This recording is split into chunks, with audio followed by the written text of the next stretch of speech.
welcome to Night Shift Delirium, a podcast about junior doctors and the world that surrounds them. I'm your host, Victoria, a junior doctor based in England.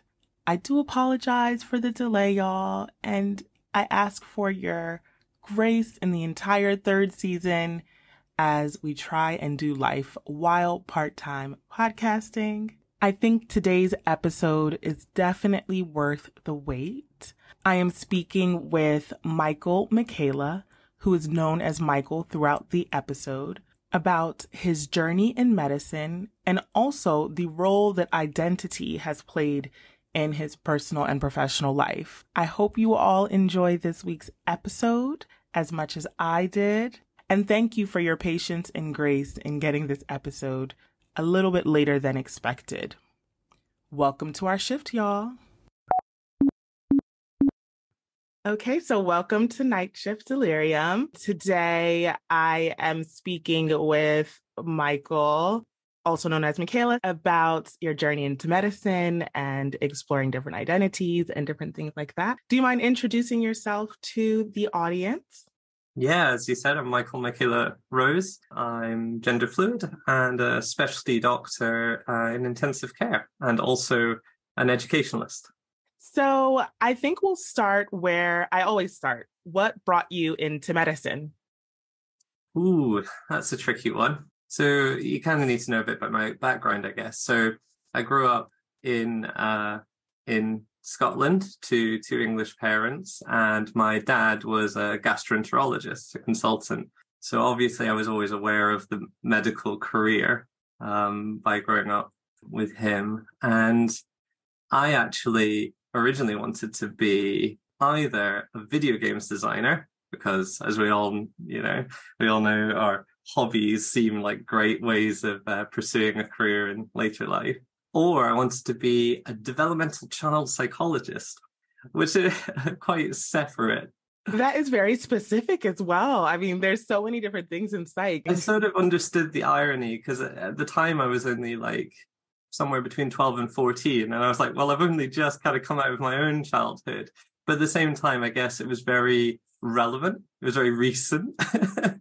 And it was also very public at the time, kind of late 90s, early 2000s. There was a lot of shows, you've got, what do you have? Oh, Super Nanny. There was that kind of stuff and that's like going into behavioralism and how to help parents manage children. And there was also, oh, you're really stretching my memory now. Dr. Robert, I think he's Sir now. Is it Sir Robert Winston? And he did a developmental child psychology show. Yeah, so it was very prominent in my mind, and it seemed fun, like what he was doing. And so I took psychology at a higher level at school. But yeah, eventually mum and dad sort of convinced me that the video games design was quite like a high risk career choice. And so it would be better to pursue a course in medicine.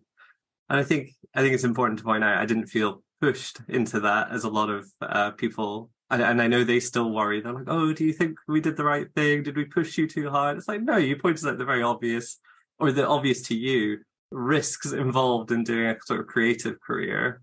And when I looked at psychology courses, there wasn't necessarily a direct guaranteed job at the end of doing a psychology course. And when you take all those risks involved, it made sense to sort of aim for trying to get into medicine.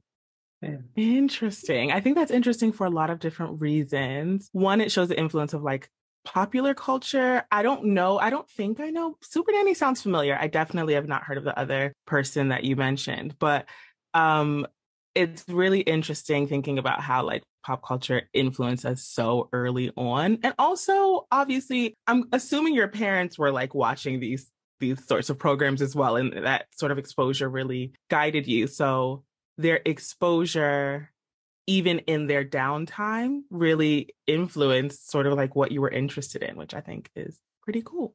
And then so you chose medicine in large part because it's practical, presumably. Were you interested as well, or it was sort of a benefits risk ratio? So the, the joke in medicine is like, why did you choose medicine? And all the budding doctor students want to say, oh, because I like biology and I want to help people.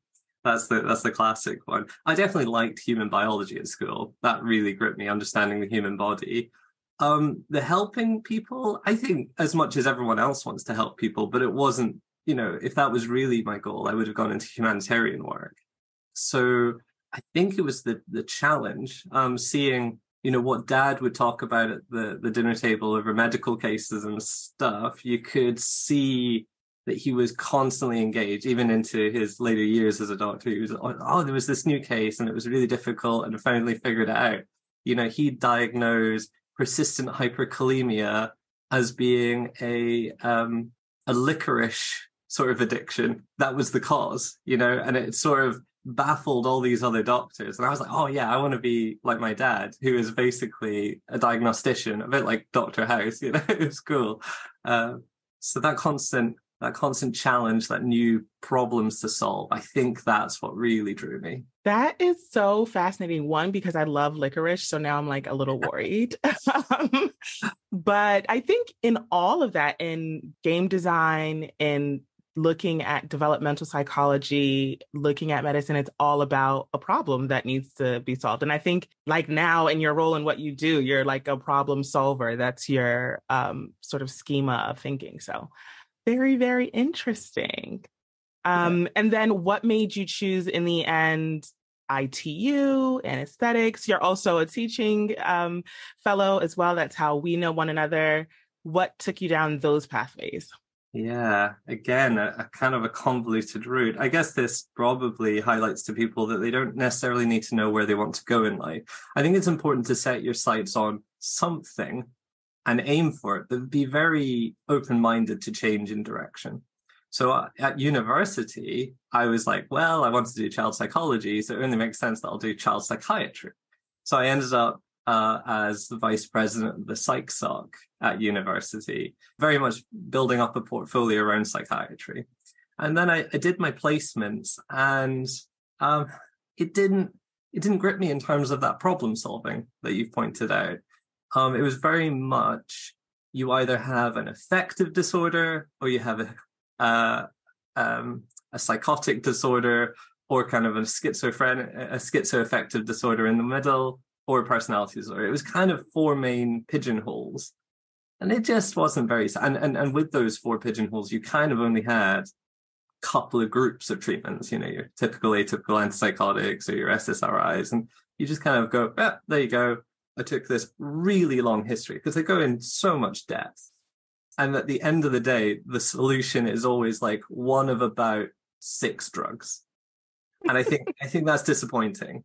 Well, it's disappointing in terms of that satisfaction from a problem solving. And my supervisor, when I was doing those placements, was very much like, are you into research? And at the time, I'm still not super into research. So he sort of dissuaded me from that course.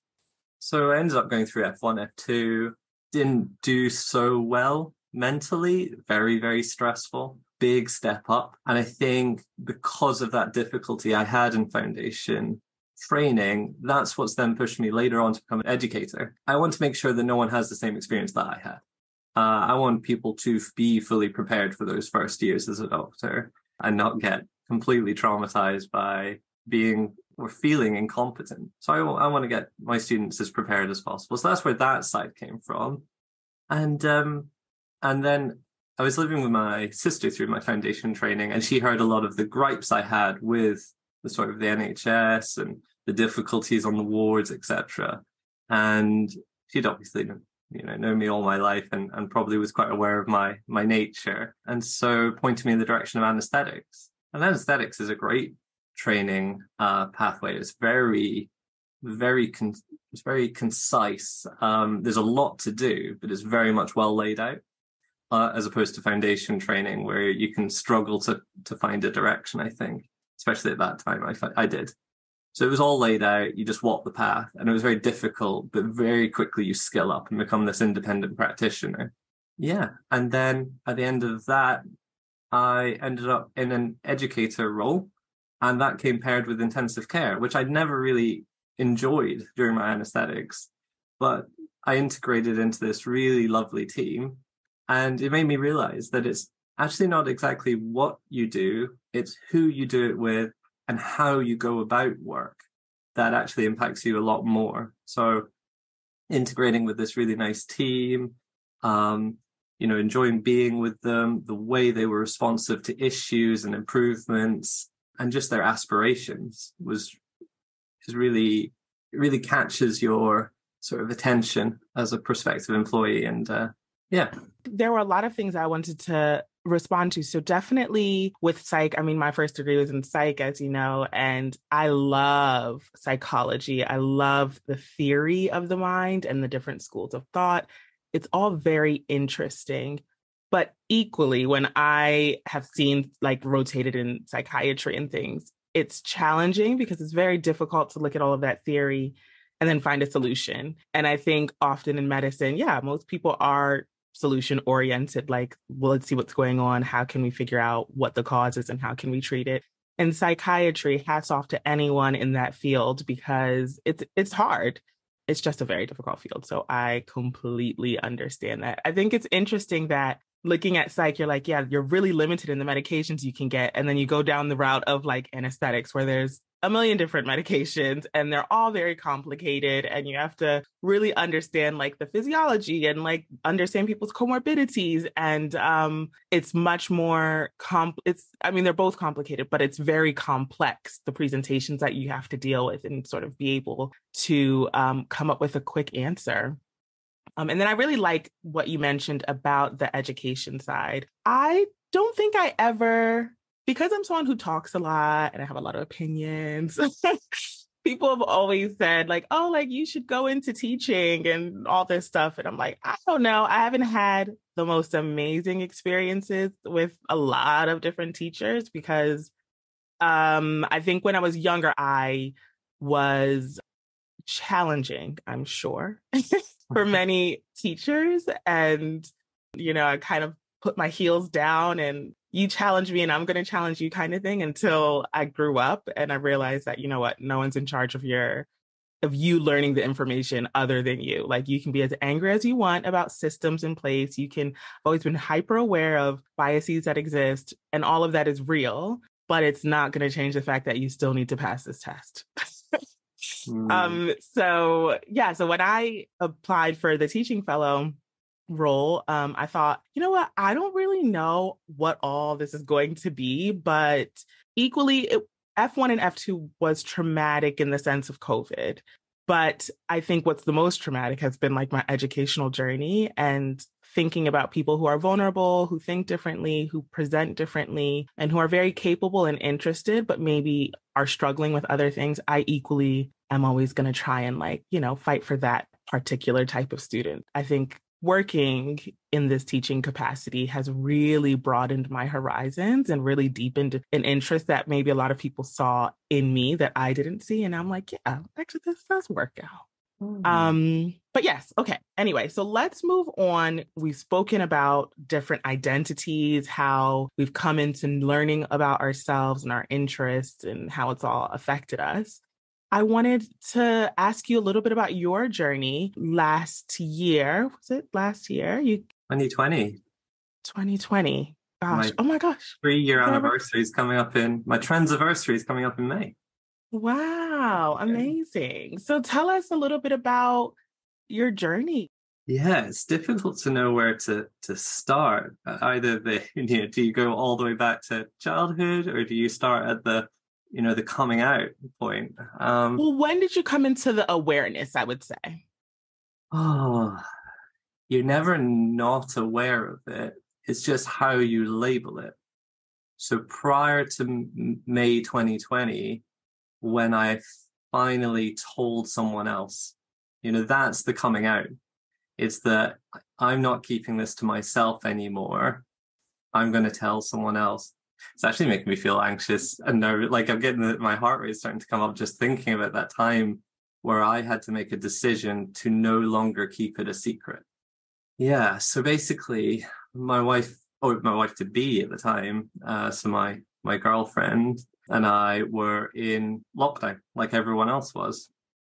And we'd kind of just survived COVID infections. Like we were kind of isolating together. And I realized that, oh God, what were we, day 20, day 25 in a small flat together, that I hadn't been able to express this part of myself that I'd never really like labeled per se, but definitely thought was other, maybe even deviant, and wasn't to be accepted. It was that bit of you that you're like, I'm a bit ashamed of that, but it's fine. It doesn't impact me overly. I'm just going to push that into a corner of my mind and not really think about it. And yeah, I decided I had to share that with someone who I was planning on sharing the rest of my life with. I realized that bit of me that I always thought, well, it's fine because I don't need to express it. I suddenly realized, no, I do need to express it, because after 20, 25 days of not being able to express it, I was getting like a brain itch that couldn't be scratched. Like it was very pressing. And I realized, okay, no, this is important. Yeah, it's interesting. If you're able to sort of express that side of you, even in secret, it sort of keeps it at bay. And so you can be in denial very easily. But during that time, unable to express it led me to realize how important it was. So yeah, so I had that conversation. It was a very difficult conversation because I didn't really know what it was, what that part of me was. I didn't know how it was going to come out, fully be expressed, how it was going to incorporate into our future. And that's really difficult, scary time. Because if someone's telling you something, for the most part, they already worked it out themselves. But essentially, I said to my, to my wife, hey, there's this journey that we're both going to go on, and you didn't ask for this, and I don't really know where it's going to take us, but it's probably going to be an uphill struggle for quite a way. So yeah, there was a lot of anxiety around that. Wow. I mean, obviously no one can ever put themselves into anyone else's shoes fully at all. I think, it takes a lot of courage to be completely honest with yourself, and even more so with others, because, you're being really vulnerable. You're bearing it all for someone to accept or reject, or however, you have to deal with your own emotions and processing things. And then how are you going to manage other people's emotions? And, being a problem solver as you are, I'm sure there was a lot of like, okay, so how are we going to navigate this? How am I going to make this as smooth a transition for everyone as possible, including yourself? And I can only imagine that it must have been very, very overwhelming. But congratulations. I mean, I've told you congratulations from when you sort of came out at work and things, but even from 2020, I didn't know you back then, but congratulations for that as well, because it takes a lot. And I think it deserves the weight of a congratulations. So once you came out as gender fluid, how did you then start thinking about how you're going to navigate that at work? I was going to navigate that work. Yeah, because it's interesting, just because what you've said that I came out as gender fluid, which is actually not the way it worked. And I misspoke before. I originally had the conversation in March 2020. Then we agreed to put it on ice for 8 weeks. Okay. And it was then in May that I first started to explore properly. Okay. And that exploration did not start off with, oh, this is my flag, I'm gender fluid. That's like a process of 2 years more to kind of work out. I became a voracious reader of everything, and I'm completely unguarded. The internet started throwing up things like also gynephilia. And so I went down almost a medical route and being like, oh, I can medically diagnose myself as this. And that felt comfortable to me with my medical background. But if you now look at sort of current opinions of autogynephilia as a statement, or it's incredibly transphobic. Absolutely. Yeah. So in medicine has historically been terrible with anything that is non-cis white, quite frankly. So I bet that was kind of a scary place to be in, exploring sort of the matter. I mean, comfortable in that you're comfortable with diagnoses and looking at criteria and does this fit this, but also quite scary because the way that historically and even really still in present day things are discussed is just so prejudiced and really disgusting. Yeah, absolutely. So, yeah. And the other thing is it feeds into a lifetime of shame prior to that. So you go, oh, I've got a disease, or oh, I've got a fetish. Oh, well, that's great. That feeds perfectly into my ingrained shame over the last, 20 plus years. Of course it's an illness. That's why I haven't dealt with it earlier. So it becomes self-fulfilling. And you can really go down that rabbit hole. And it requires a lot of acceptance. So, and the reason I mention that is because you have to get over those hurdles. You have to get over that internalized transphobia, that internalized shame, and realize that this is a part that you want to be proud of before you even come close to sharing it outside of your immediate, close circles in your relationships. So yeah, so trying to navigate it at work. Well, there's a number of kind of practical barriers, isn't there? Femininity in general is not well accepted in the workplace. Things that are associated with feminine expression has never really been accepted in the workplace. They're always thought of as kind of trinkets and baubles and things that will get in the way of you doing a proper day's work. Yes. And can I just interrupt just to say a few things there? I think the uniform or dress code of the NHS is that hair cannot touch the back of your neck or below your shoulders, which is very specific and obviously caters to a certain type of person. I mean, my hair is Afro, so that wouldn't necessarily be me, but I do wear braids. You can't have earrings that are dangling. And I think that not all earrings are dangling and smacking a patient's face, God forbid. Sometimes they're small and dangling. I don't know that necessarily affects it. The other thing is, like your nails can't be done. They have to be short. I can appreciate why they need to be short, reasonable, but they can't be painted, things like that. So there's a lot of regulation on femininity in the workplace. And in terms of NHS specific things, I didn't expect and I didn't anticipate. In my last role in England, I developed a weekly well-being session with students and junior doctors where we reflected on different things that may influence our current or future practice. And so today I'm going to do a mini micro version of one of my favorite sessions. Remember, there are no wrong or right answers. Think of 3 words that describe your identity. Now, thinking of those 3 words, which of those words make you feel protected? Which of those words make you feel unsafe or in danger? Do any of those words empower you or instill a sense of pride? How can any of these identities serve as a resource for those who may feel unsafe or that they are in danger?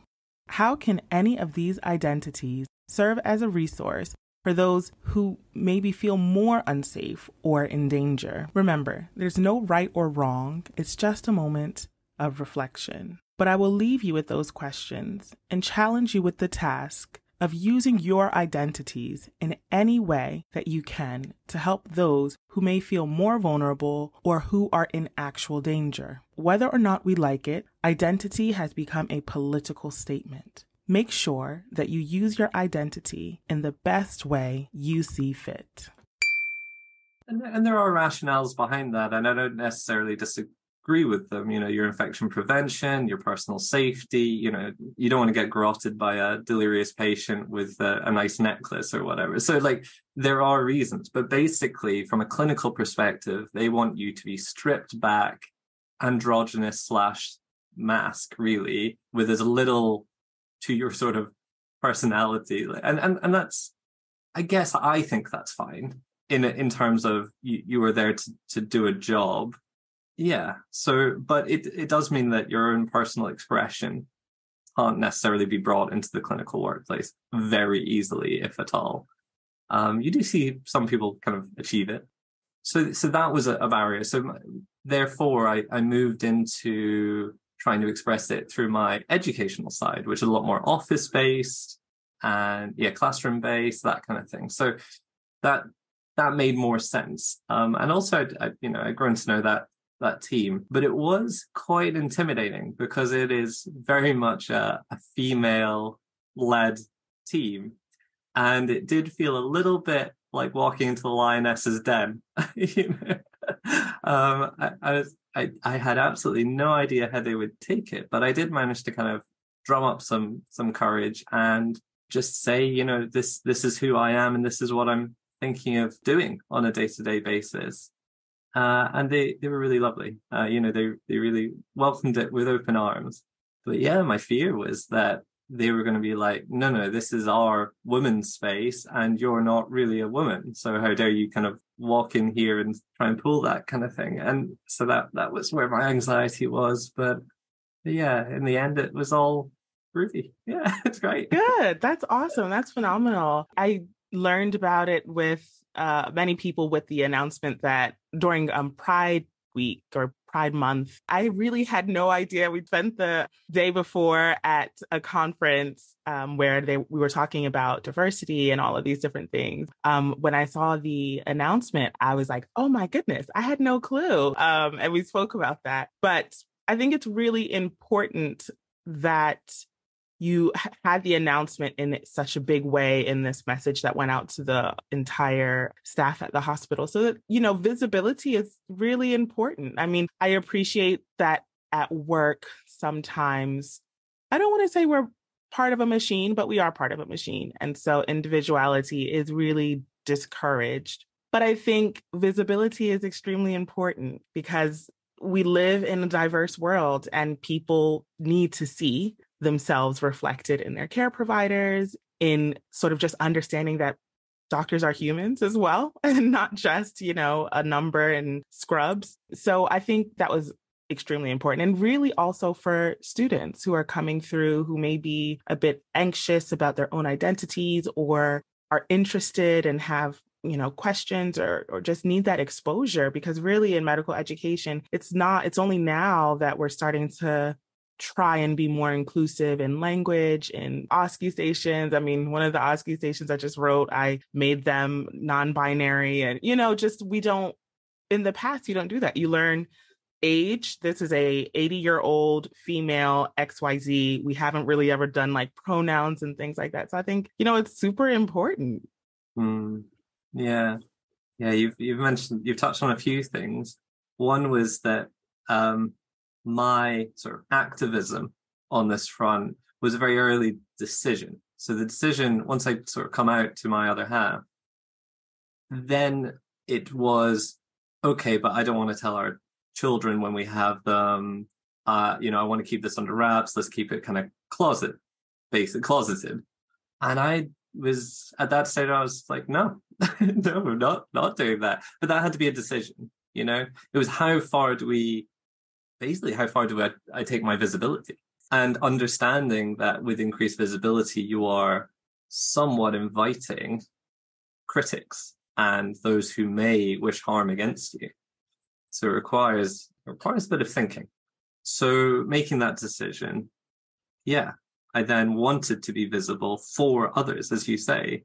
And going through this process, I also recognize all of the privileges that I have and have had as a cis white male, and sort of trading in some of that, but also using what I have, that confidence, to be able to keep pushing that visibility. So making that decision really early on, I've always wanted to make sure that students knew that there was a trans representation. And that has actually started to pay off. I have had students who are from the LGBTQIA+ community come to me. And that felt really good from the front of, yes, my plans worked. Obviously, they were coming to me with issues, which is less great. It'd be much nicer if they never had to come to me. But yeah, it was nice. And then the other bit was about my announcement. Yeah, it came out in the Trust newsletter for Pride Month. A lot of us from the the network group just did a letter, or did sort of biography, like a mini biography, and one was released each week, and then mine was released that week, and that was what I think was a clever tactical decision, to be able to come out to everyone who read it, but still be able to come into work the next day without having to necessarily face to face tell everyone. And that meant that if people didn't approve or had their own issues to work through, I didn't have to be aware of that. But all the people who were happy celebrated, congratulated me. I got lots of, people shaking my hands, patting me on the back, being like, that's really good. So it was nice to be able to kind of it was almost a sporadically open with the whole trust. And there are still people who are like, never read that or haven't got word of mouth. So there are a few people who still learn for the first time, and it catches them off guard, and their reactions are varied and interesting. Yeah, I mean, I think that's great, because there's a lot of emotional labor that is that comes along with visibility and representing underrepresented groups or identities. So there's a lot of emotional labor that people don't always realize, because they're thinking from their sort of, I'm just going to ask this question. You're my friend. You're someone I know. And it's like you might have just spent 5 hours, throughout the week speaking with people about the same thing, and it is exhausting. So I think that's great. Yeah. So I guess, have you had any challenges in terms of openly being yourself and working in medicine specifically, or like in education? Challenges. So I think generally, I don't know, the reception of me, like how people have received me in my workplace and through things I've wrote, and generally being out, has been really, really good. Actually, I think Trust can pat themselves on the back, at least from my perspective. I haven't really ever had to come up against any great challenges on a personal level. There's a couple of systemic issues, so and also very specific issues. So I don't necessarily blame the Trust, but for me, and I guess for the listeners, it's kind of a good time to fully explain what gender fluid means for me, which is different for everyone. But for me, I either present as what I perceive as quite a masculine presentation, kind of my default, as it were, my AMAB masculine presentation, or I present as Michaela, who is, to the best of my abilities, the most feminine parts of me fully expressed. And so to that end, I like to be known as, or I like to be sort of called upon by those names when I'm in those presentations, and by the relevant pronouns he, him for when I'm very masc, and she, her when I'm more feminine. But that causes issues in terms of lots of things that you can have predicted. So security badges, for example.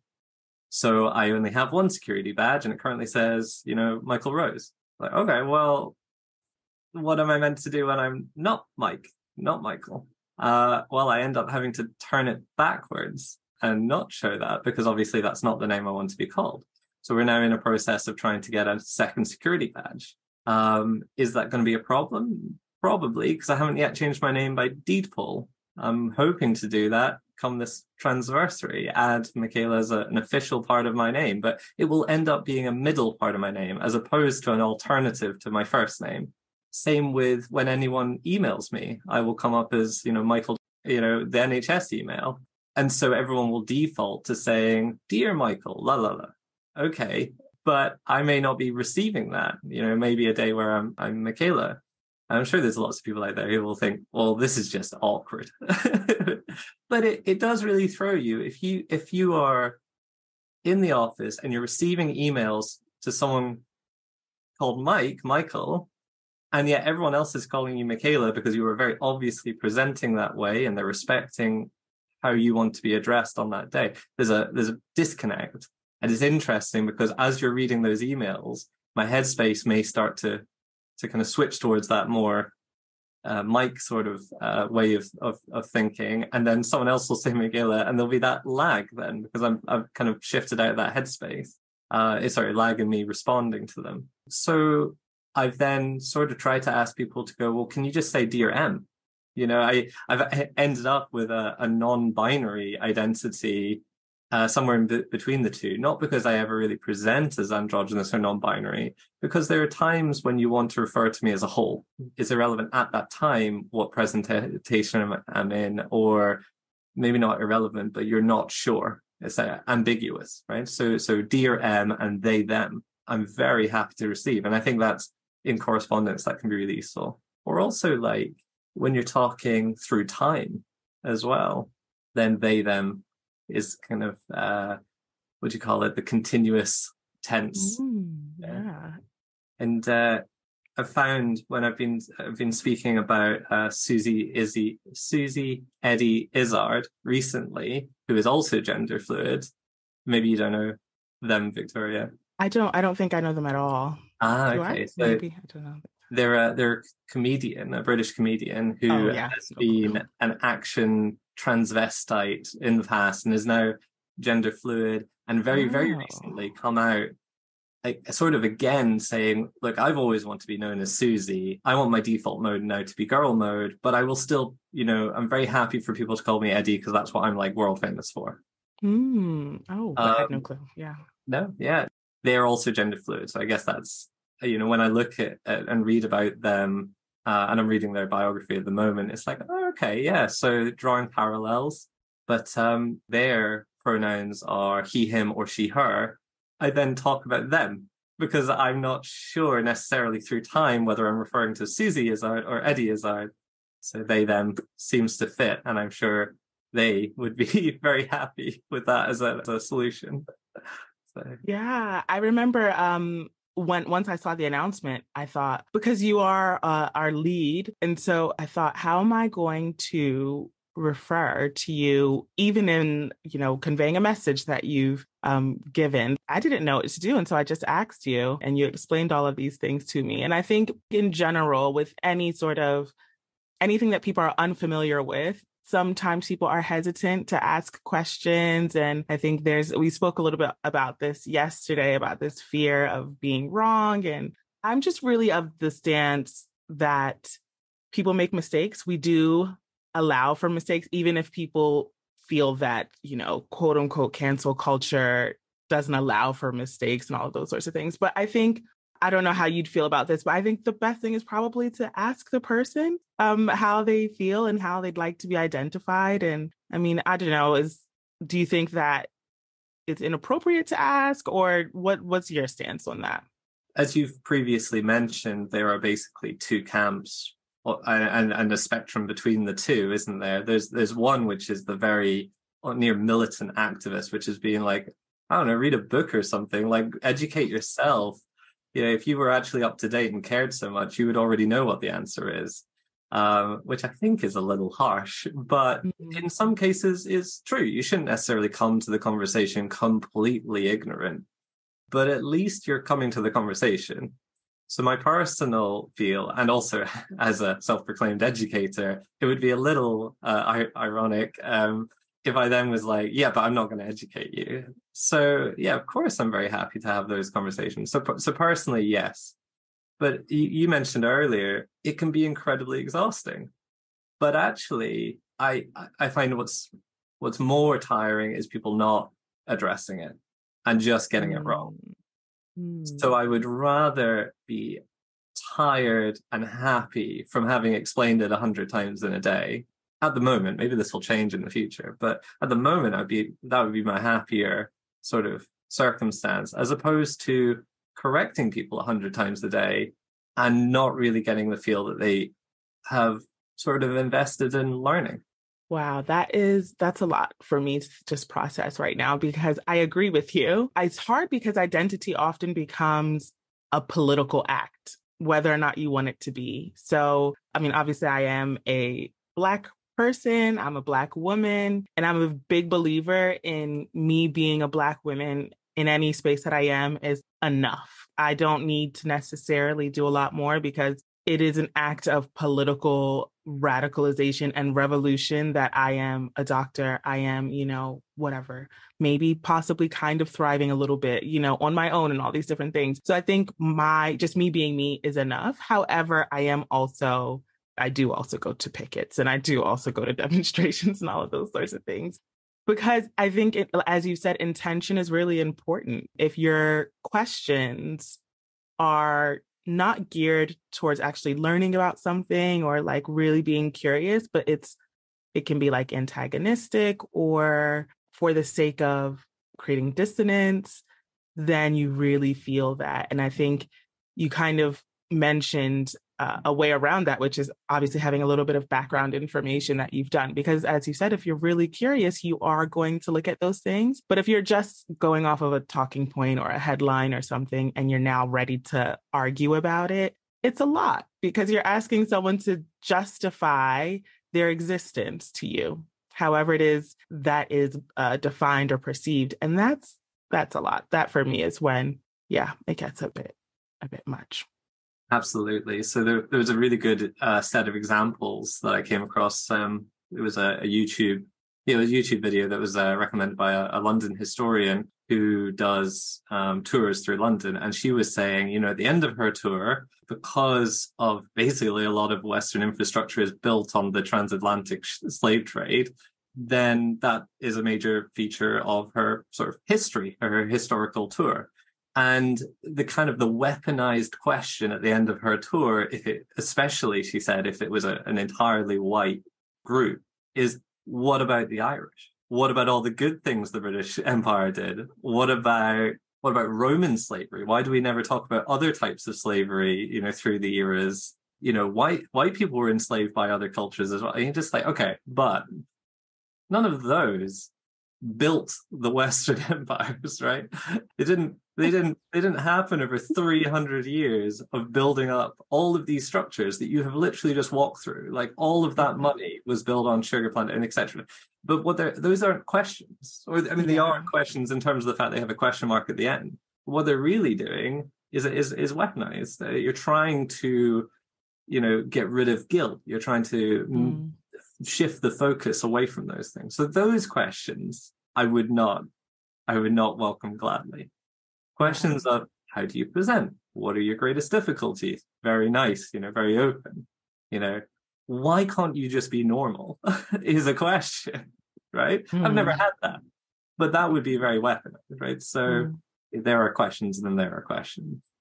Yeah. Is there any advice that you have for anyone who's listening who may be struggling with their identity, concerned about the environment that they're working in or hope to work in, and having an identity that is not as visible or hasn't been as visible in the past? Any advice? Essentially, you personalize your advice on where that person was in their own journey. It depends.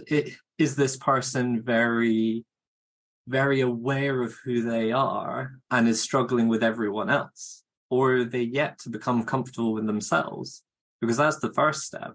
You have to first understand what your identity really is, not just the one that was delivered to you over the first 10, 20 years of your life. You have to get to know yourself first before you can start to sort of teach other people who you are. So, I guess the generic advice is you have to reach out to someone. Therapy is very good. Make sure you get a specialist who is actually aware of LGBTQ issues, is an advocate if that's the identity that you're struggling with.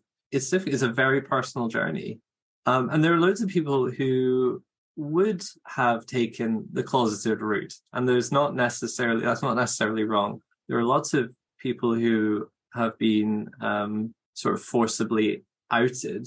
And that was wrong.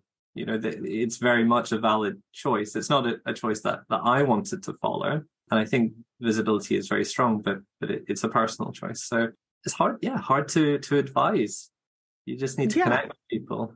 I think that's great advice. I mean, you said you need to know yourself before you can educate others about who you are. And I think it may seem sort of obvious, but I think a lot of people would not find that to be obvious. So I think that's really good and useful information. I mean, I don't like the word ally in general because I kind of feel like it's patting myself on the back, like, oh gosh, I'm a good one or I'm a good person. But I guess as some people may define allyship, I guess I would consider myself to be an ally, meaning I just respect and appreciate everyone for who they are, however they are, without any qualifiers or extra definitions. How can people support people who are on the trans spectrum or LGBTQIA in the workplace? Is there anything that we can do to make things better? Because one thing that you mentioned earlier was about the danger. And I did want to mention that trans people are at increased risk of targeted attacks, harassment, physical abuse, and even outcomes like murder, so it's a very important thing to acknowledge that. And how can we make the workplace, especially, a safer, better, more inclusive place from your standpoint? At the risk of going off track, so please bring me back on, I just wanted to address the ally thing is interesting because you have allies in war. So you're already bringing the fact that this should be something that requires combat, or it's not words of acceptance. We get criticized for this in medicine as well when someone is fighting cancer or they've lost the battle with cancer. It's like, why does everything have to be a fight? Yeah. So maybe advocate is better, or support, as you said. It doesn't always need to be a fight.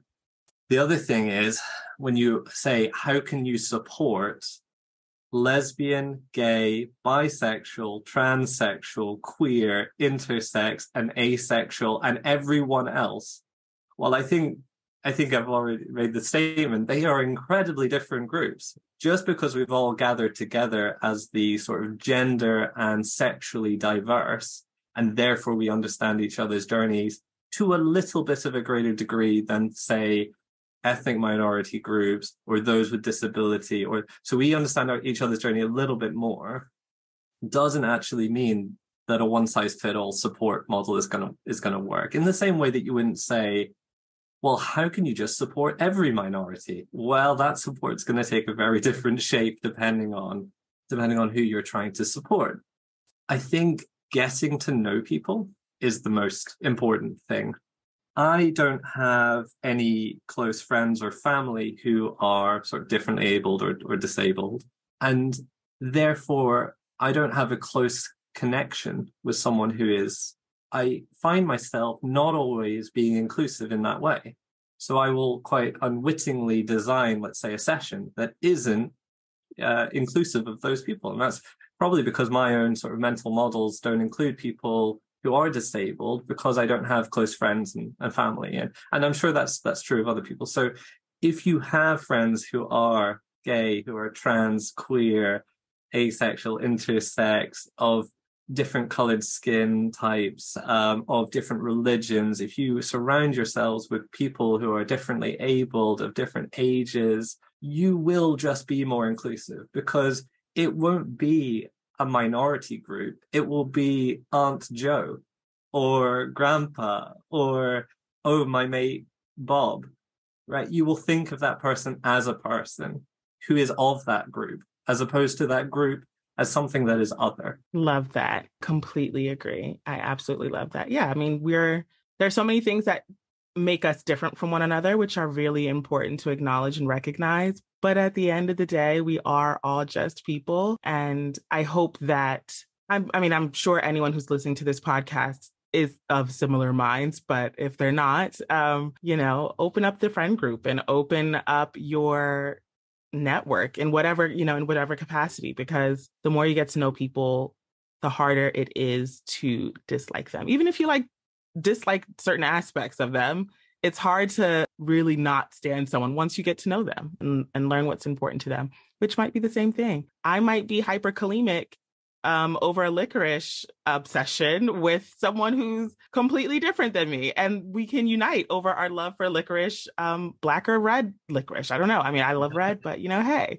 So I love that. That's great. I will close with asking you, I think we'll do the theme song question. For your life right now, what is your theme song? What plays when you walk into a room as Michaela? And what plays when you walk into a room as Michael? I'll say my theme song is Bad Mama Jamma. She's a Bad Mama Jamma. I really love that. It gives me energy. It gives me confidence. Like, you walk in the room and everyone's like, whoa, she's kind of amazing. So that's my theme song at the moment. What would your theme songs be? Oh my goodness. What you're thinking and feeling right now? Oh dear. I'm not really sure if it's the theme song, but there is a video game called Risk of Rain 2 that I am a big fan of. And the soundtrack, and particularly one of the soundtracks, which is the Rain, formerly known as Purple, have a listen to it. It is such a groove. I've put it in my Spotify time capsule. They did a thing where it's gonna come and repeat in a year's time. I think I'll still be grooving to it. It's such a good that. I love the title alone. I mean, that's kind of dope. Yeah, I'm gonna have to look it up. You're gonna have to text it to me because I might not remember. The other thing is, Mike and Michaela present very differently, but we're fundamentally the same person. So I might dance very differently to the same song, but I still love that song. So we wouldn't necessarily have different songs, as it were. Love that. Phenomenal. Well, that's great. Thank you so much for giving me your time today. Thank you so much. Thank you. I hope you all enjoyed this week's episode with Michael. I personally left with a lot to think about, and I just want to expand on something that we spoke about within the podcast. In America, transgender people are over 4 times more likely than cisgender people to be victims of violent crime. Transgender people of color represent over 80% of the known victims. In the UK, 41% of trans men and trans women report experiencing a hate crime or incident because of their gender identity. And I want to stress that all of these numbers are likely understating the actual reality. We know that over 50% of people who identify as trans do not report any of these crimes. This podcast is not a lecture series. It's a conversation with human beings that happen to be doctors. And Michael said, get to know people, open your circles, broaden your exposure through personal relationships, through media, through books. There are many resources that are out there, and we'll be doing our best to post about some of that on our Instagram at Night Shift Delirium. At the end of the day, when you know people and learn about their stories, it becomes unsustainable to hate them. And so I will leave you all with that. I hope you have a wonderful rest of your week and day, and that you feel safe, and we will see you on our next shift.